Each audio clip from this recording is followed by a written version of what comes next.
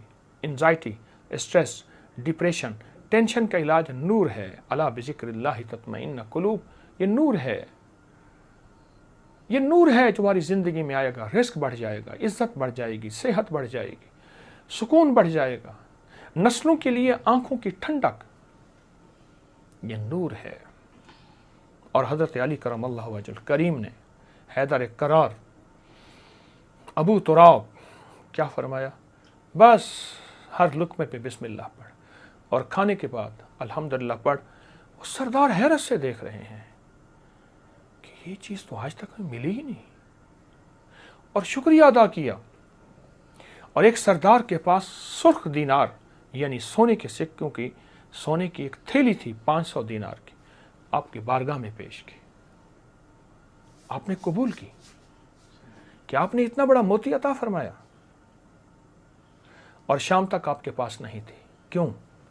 جو اللہ کا درویش اور فقیر ہوتا ہے وہ طمع نہیں کرتا، ایک دوسرا جمع نہیں کرتا اور منع نہیں کرتا، اور دے دیتا ہے، اور دے دیتا ہے۔ یہ موتی ہے، ان ہستیوں سے یہ موتی ملا ہے۔ آج کے بعد زندگی میں اپنے ہر لقمے پہ کیا پڑھنا ہے؟ بسم اللہ، اور کھانے کے بعد الحمدللہ۔ پھر نور ہی نور ہوگا، پھر رحمت ہی رحمت ہوگی، پھر برکت ہی برکت ہوگی، پھر عطا ہی عطا ہوگی۔ جس طرح وہ سردار حیران تھے، آج پوری دنیا حیران ہوگی اس موتی کو پا کر، اس موتی کو پا کر۔ اپنی زندگی میں اس کو شامل کیجئے گا، بہت فائدہ ہوگا، بہت نفع ہوگا۔ راحت، رحمت، عزت، برکت اس نور کے ذریعے ملے گی، اور زندگی کھلتی اور پھیلتی اور پھلتی اور پھولتی، سنبھلتی اور سنورتی چلی جائے گی انشاءاللہ۔ السلام علیکم ورحمۃ اللہ۔ ہے آج بھی زمانے میں چرچا حسین کا، چلتا ہے ساری دنیا میں سکہ حسین کا۔ بھارت میں گر وہ آتا تو بھگوان کہتے ہم، بھارت میں گر وہ آتا تو بھگوان کہتے ہم۔ ہر ہندو نام پوجا میں جپتا حسین کا، ہر ہندو نام پوجا میں جپتا حسین کا۔ رامن کی طرح مٹ گیا دنیا سے تو یزید، لیکن دلوں پہ آج بھی ہے قبضہ حسین کا۔ سر اپنا جو پٹکتی ہے پیاسوں کی یاد میں، لیتی ہے نام گنگا و جمنا حسین کا۔ جے سنگھ پناہ مانگے گی مجھ سے چتا کی آگ، جے سنگھ پناہ مانگے گی مجھ سے چتا کی آگ۔ مر ہندو ہوں میں ہندو ہوں مگر ہوں شیدا حسین کا۔ ہے آج بھی زمانے میں چرچا حسین کا۔ ایک ہندو کا اظہار عقیدت ہے اس کے مذہب کے مطابق، اس کے ایمان اور اس کے عقیدے کے مطابق۔ محرم کی گھڑیاں حضرت امام حسین، ان کے قافلے، ان کی محبتوں کے ساتھ بہت نمایاں ہوئیں۔ لیکن اگر محرم کو ہم ازل سے دیکھیں تو حضرت آدم علیہ السلام زمین پہ جو تشریف لائے محرم کے مہینے میں آئے۔ نوح علیہ السلام کو جو کشتی میں کنارہ ملا محرم کے مہینے میں ملا، اور لوط علیہ السلام کی قوم کو آخر کار ان میں سے جتنے لوگوں نے توبہ کی محرم کے مہینے میں۔ ابراہیم علیہ السلام کو آگ سے نجات محرم۔ ایک پوری تاریخ ہے ایک پیچھے، محرم کے مہینے کے تقدس کی، احترام کی، حرمت کی ایک پورا نظام ہے۔ اور محرم کے ساتھ امام حسین کی نسبتیں، حضرت حسین بن علی بن ابی طالب، ان کی نسبتیں بہت عجیب ہیں۔ اب سوچنے کی بات یہ ہے کہ انہوں نے ہمیں دیا کیا ہے۔ امام حسین کی زندگی کا سب سے پہلا نظام تقوی ہے، اور تقوی نیکی کرنے کو نہیں کہتے۔ کسی نے حضرت عباس رسول اللہ صلی اللہ تعالی وسلم کے چچا ان کے بیٹے حضرت عبداللہ بن عباس سے پوچھا تقویٰ کس چیز کا نام ہے؟ تو پوچھا نہ کرنے کا نام ہے، کرنے کا نام تو نہیں ہے۔ فرما دیجئے کیا کرنے کا نام، کیا نہ کرنے کا نام؟ فرمایا تقویٰ گناہ نہ کرنے کا نام ہے۔ ایک بندہ بہت زیادہ نیکیاں کرتا ہے اور پھر بہت گناہ کرتا ہے، اس کو متقی نہ کہا جائے گا۔ فلسفہ حسین تقوی کا نام ہے، فلسفہ حسین قربانیوں کا نام ہے۔ فلسفہ حسین پانی نہیں مل رہا، پیاس کی شدت ہے، میں اس جگہ کو جا کے خود دیکھ کے آیا ہوں، کربلا کی ان وادیوں میں، لیکن اس بات کا اس پیغام کا نام ہے کہ وہاں حرام نہیں چلے گا، وہاں مشکوک نہیں چلے گا، وہاں حلال طیب اور طاہر زندگی چلے گی۔ ایک نظام ہے۔ اور فلسفہ حسین سجدوں کا نام ہے کہ جنگ جاری ہے اور نماز کا وقت آیا، آدھوں نے نماز پڑھی، آدھوں نے جنگ کی، پھر انہوں نے نماز پڑھی، سجدے قضا نہیں ہوئے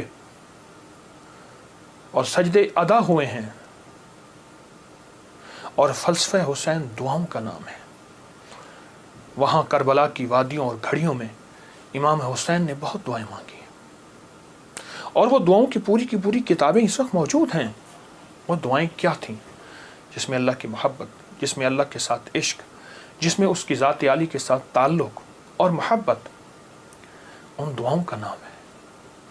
اور فلسفہ کربلا کا ایک پیغام دیتا ہے کہ خیال کرنا، جب ایک طرف حق ہے اور ایک طرف ناحق ہے، اور وہ حق حلال کی شکل میں آئے، طیب طاہر کی شکل میں آئے، حلال کی شکل میں، طیب طاہر کی شکل میں آئے، تو پھر حلال کبھی نہ چھوڑنا، اور حرام کے اوپر تمہیں کائنات کیا تخت مل جائے، اس کو کبھی اس کے قریب نہ جانا۔ زندگی کا ایک سفر میں آپ طے کر رہے ہیں اور طے کریں گے موت تک۔ وہ ہستیاں زندگی کا سفر طے کر گئیں، لیکن انہیں ہم مردہ نہیں کہیں گے۔ بلیا سی مرنا نہیں گور پہ آ کوئی ہو، کہ ہم مرنے والے نہیں ہیں۔ اللہ کے عاشق ہمیشہ زندہ ہوتے ہیں، اور اللہ کے عاشق ہمیشہ زندہ ہوتے ہیں اور زندگی کا سفر طے کرتے ہیں۔ عاشق ہمیشہ زندہ ہوتے ہیں، اور عاشقوں کی زندگی ہی اصل زندگی ہے، اور وہ زندگی ایسی زندگی ہے جس زندگی کے بعد موت نہیں ہے۔ ایک عجیب واقعہ علامہ جلال الدین سیوطی رحمۃ اللہ نے لکھا ہے، ایک شخص اپنی والدہ کے قبر پہ جاتا تھا اور قرآن پڑھتا تھا، تو خواب میں والدہ آئیں، کہنے لگی بیٹا تو آ کے نا کچھ دیر بیٹھ جایا کر، پھر قرآن پڑھا کر، اس سے پہلے قرآن نہ پڑھا کر۔ کیوں؟ جب تو آتا ہے قرآن کا نور تجھے گھیر لیتا ہے، بیٹا میں تجھے دیکھ نہیں سکتی، تیرے قرآن پڑھنے سے میری قبر نوری، نورانی، روحانی، اس میں روشنی، اس میں برکت، لیکن میں تجھے دیکھنا بھی چاہتی ہوں، ماں ہوں، ماں کی مامتا بیٹے کو دیکھ کے بھی کلیجہ ٹھنڈا کرتی ہے۔ یہ زندہ ہوتے ہیں، ان کو موت نہیں آتی، انتقال ہوتا ہے۔ انتقال کہتے ہیں منتقل ہوتے ہیں ایک عالم سے دوسرے عالم، یہ عالم شہود ہے، عالم ارواح سے آئے ہیں ہم، اور عالم برزخ کا سفر ہمارا جاری ہے، آنے والا ہے، جس کا نام موت ہے، فنا ہے۔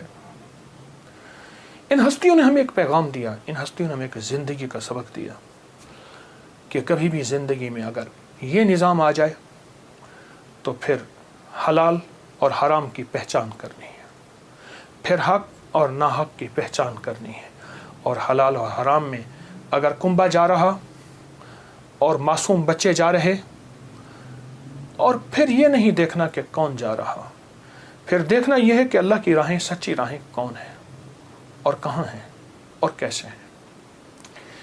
امام حسین کی زندگی میں اور ان کا جتنا بھی قافلہ تھا، ان کی زندگی میں کچھ وظائف بھی ملتے ہیں جو میں لوگوں کو بہت بتاتا ہوں، اور اس سے بہت فائدہ ہوتا ہے۔ اور اس سے بہت نفع ہوتا ہے۔ ایک عمل دیتا ہوں، بہت زندگی میں کام آئے گا ان مبارک گھڑیوں کے حوالے سے۔ ایک عمل دیتا ہوں اور اس سے بہت فائدہ ہوگا۔ وہ عمل یہ ہے کہ آپ 2 تسبیح سورۃ فاتحہ کی پڑھیں، اول آخر 3 دفعہ درود شریف، اور سورۃ فاتحہ کی 2 تسبیح پڑھ کے اور اس کا ہدیہ حضور کے گھرانے کو ہدیہ کریں۔ اور اگر چاہیں تو 2 تسبیح سورۃ اخلاص کی پڑھ لیں، 2 تسبیح سورۃ اخلاص کی، اور اس کا ثواب حضور کے گھرانے کو ہدیہ کریں۔ اور یہ سورۃ اخلاص کا پڑھا ہوا ہدیہ اللہ کی رحمت سے نوروں میں، برکتوں میں اور اللہ کی رحمتوں میں پہنچتا ہے 100%۔ اور حضور کے گھرانے کو ہدیہ کریں۔ اور حضور کے گھرانے میں حضور کی بیویاں، بیٹیاں، داماد، نواسے، نواسیاں، یہ حضور کا گھرانہ ہے۔ اور اس حضور کے گھرانے میں یہ حسینی قافلہ بھی حضور کا گھرانہ ہے۔ ان کو ہدیہ کریں حضور کے گھرانے کو، اور جو مراد مانگے اللہ عطا کرتا ہے۔ اور یہ مسلسل عمل کرتے رہیں۔ آپ دن کے کسی وقت صبح شام 2 تسبیح سورۃ اخلاص پڑھ لیں، ہر دفعہ بسم اللہ الرحمن الرحیم 7 پڑھیں، اور اول آخر درود پاک پڑھیں، اور پھر یہ تسبیح آپ ان کی خدمت میں ہدیہ کر دیں۔